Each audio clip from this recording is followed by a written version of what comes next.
आपके पास छोटे बच्चे होंगे और वो एक कॉमन प्रॉब्लम लेकर के जूझ रहे होंगे। मास जो है मतलब बहुत सारे लोग इस कॉमन प्रॉब्लम को लेकर के जूझ रहे हैं अपने बच्चों के साथ कि उनके बच्चे को पेट में दर्द रहता है और पेट में दर्द रहता है, बहुत जगह घूमते हैं, बहुत इलाज कराते हैं, सुई दिलवाते हैं, पानी चढ़ाते हैं, एडमिशन कराते हैं, फिर भी वो इम्प्रूवमेंट नहीं होता है। तो ये कौन सा ऐसा दर्द है जिसकी वजह से गार्जियन इतने परेशान होते हैं? तो सबसे पहली चीज बताना चाहेंगे कि बहुत सारा कारण है, उसको मैंने डिस्कस किया है अपनी वीडियो में, पहले वीडियो में।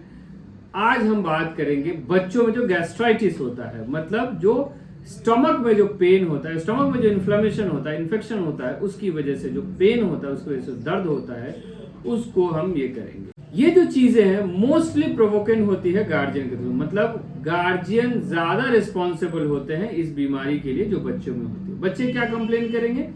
पेट में दर्द होता है। अगर हम लोकेट करने के लिए पूछेंगे कि कहां पे दर्द होता है, तो और सारी बीमारियों में वो बोलेंगे कि नाभि के आसपास में दर्द होता है। ये जो गैस्ट्राइटिस का प्रॉब्लम है, इसमें बच्चे बोलेंगे जो सीना है, बीच के हिस्से में, सीना के नीचे का जो पेट का हिस्सा होता है, वहां पे दर्द होता है। तो आप इससे डायग्नोज कर सकते हैं कि इसको गैस्ट्राइटिस या कॉमन टर्म में कि गैस का प्रॉब्लम है। तो क्या क्या कारण हो सकता है इसमें, इसके लिए हम कितने रिस्पॉन्सिबल हैं और क्या ये घरेलू इलाज से इसका ट्रीटमेंट पॉसिबल है, इन सारी बातों पे आज डिस्कस करेंगे। तो पूरी वीडियो में बनाए रखिएगा, अच्छी लगे तो लाइक कीजिएगा, शेयर कीजिएगा और चैनल को सब्सक्राइब कीजिए। गैस्ट्राइटिस होता क्या है? गैस्ट्राइटिस मतलब स्टोमक का जो अंदर का लेयर है, जैसे बाहर का लेयर हमको, अगर हम पेट खोलेंगे तो बाहर का लेयर दिखेगा, अंदर का लेयर हम इंडोस्कोप डालते हैं, मुंह से पाइप डालते हैं तब दिखता है। तो जो अंदर का लेयर है जिसको म्यूकोसा बोलते हैं, उसका इन्फेक्शन हो जाता है, उसमें इन्फ्लेमेशन हो जाता है।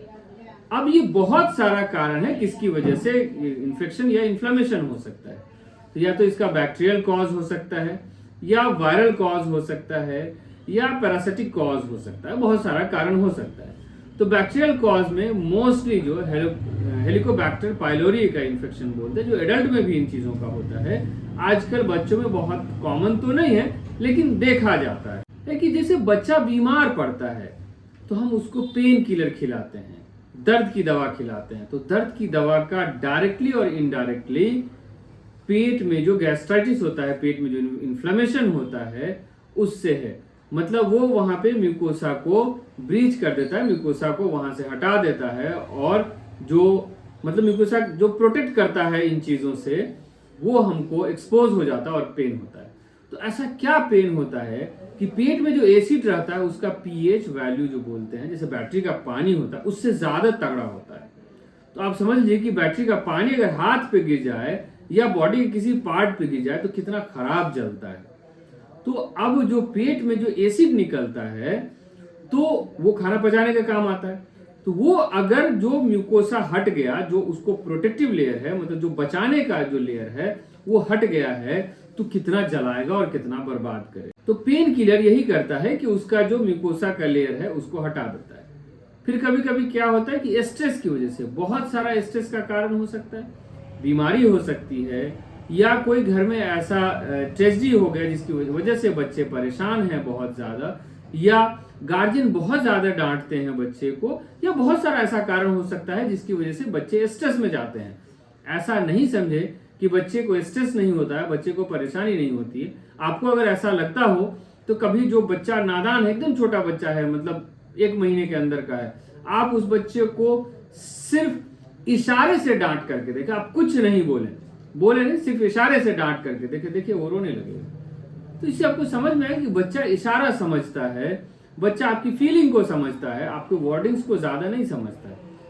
तो आप फीलिंग से उसको डांटेंगे तब भी उसको स्ट्रेस होगा, या कोई बीमारी हो, या फैमिली में कुछ ऐसा प्रॉब्लम हो गया है जिसकी वजह से बच्चा बहुत स्ट्रेस में है, तो उसको स्ट्रेस अल्सर बोलते हैं, मतलब गैस्ट्राइटिस होगा। जो आज के टाइम में बहुत कॉमनली देखा जाता है कि हम स्पाइसी फूड खाते हैं बहुत, मतलब जो सो कॉल्ड अभी जो लोग मिडिल क्लास से अपर क्लास में जा रहे हैं या मिडिल क्लास में हैं, वो अपने बच्चे को जो है मार्केट का फूड ज्यादा खिलाते हैं, जैसे लेज है, चिप्स है, कुरकुरे है, और भी बहुत सारे स्पाइसी फूड्स है।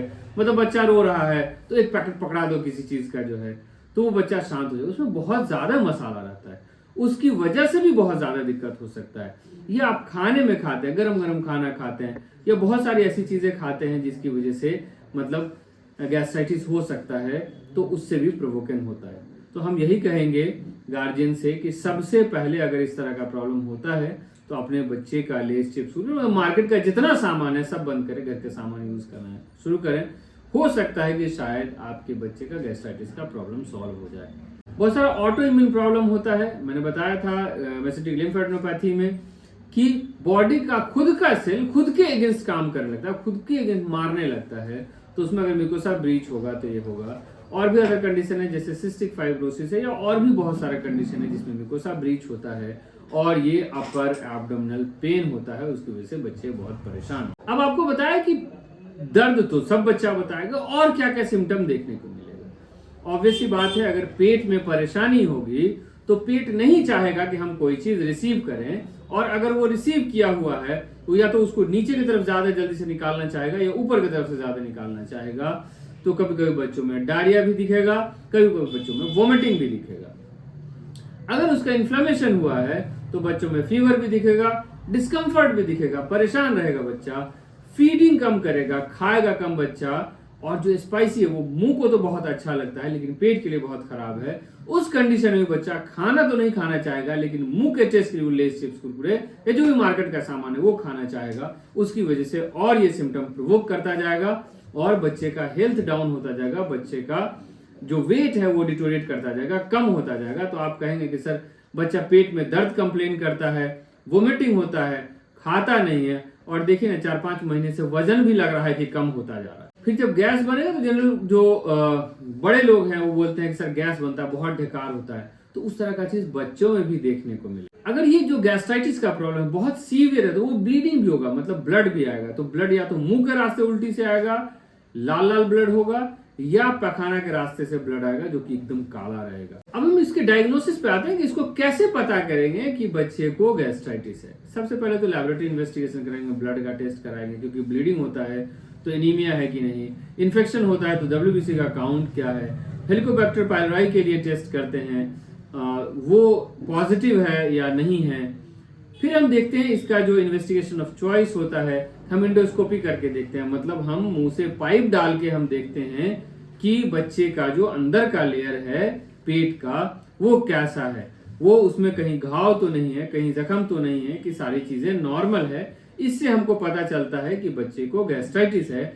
और सबसे इंपॉर्टेंट चीज कि इन सारी चीजों को सिम्टम के साथ कोरिलेट करेंगे कि बच्चे को जो प्रॉब्लम है उसमें क्या क्या सिम्टम है और इन्वेस्टिगेशन में क्या क्या रिपोर्ट आई है। इन दोनों को मिला करके हम डायग्नोसिस बनाते हैं कि इस बच्चे को गैस्ट्राइटिस है, और फिर उसके हिसाब से हम इलाज करें। फिर इलाज में क्या क्या करेंगे, तो आपको जैसे बताया कि prevention is better than cure, कि मतलब जो जिन चीजों से उसको हुआ है, अगर बच्चा स्ट्रेस में बहुत ज्यादा रहता है तो हमको उसका स्ट्रेस मैनेजमेंट करना है। स्ट्रेस मैनेजमेंट का मतलब है कि बच्चा अगर किसी वजह से वो तकलीफ में है, बहुत ज्यादा परेशान है, तो उसको उसके इससे निकालना है, उस तकलीफ से निकालना है, उस परेशानी से बाहर निकालना है। फिर हम पूछते हैं कि अभी बीमार हुए थे तो कुछ दवा भी खाए थे, तो हाँ दवा खाए थे सर, ये दवा खाए थे। उसमें हम पेन किलर देखते हैं जिसको एनसेड बोलते हैं, non steroidal anti inflammatory drug, जो डायलोना या पैरासीटामोल ये सारी चीजें होती हैं। अगर हाई डोज में हम लेते हैं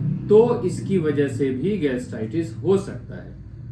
तो इन चीजों को रोकना है। सबसे इंपॉर्टेंट चीज कि आपको मैंने बताया कि जब छोटे बच्चे हैं थोड़ा मुंह के चटपटे होते हैं, या माँ बाप अपनी परेशानी कम करने के लिए कि बच्चे रो रहे हैं किसी चीज के लिए, उसको बहलाने के लिए पैकेट पकड़ा देते हैं बाहर के कुछ भी खाने का, तो उस पैकेट की वजह से भी अगर होता है तो उस पैकेट के मतलब नंबर को कम करना है। हम तो कहेंगे कि उसके पैकेट के नंबर को 0 कर दीजिए, मतलब बाहर के खाने को 0 कर दीजिए।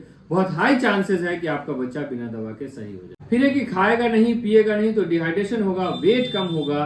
तो हम ऐसी चीजें दें जो सॉफ्ट डाइट हो, जो इजिली डाइजेस्टेबल हो, और पानी ज्यादा से ज्यादा पिलाने की कोशिश करें कि हाइड्रेशन मेंटेन रहे, मतलब बॉडी में फ्लूइड ठीक रहे, तो बच्चे का इलेक्ट्रोलाइट इंबैलेंस नहीं हो और बच्चा खराब होने से बच जाए। ये सारी चीजें हम कर सकते हैं।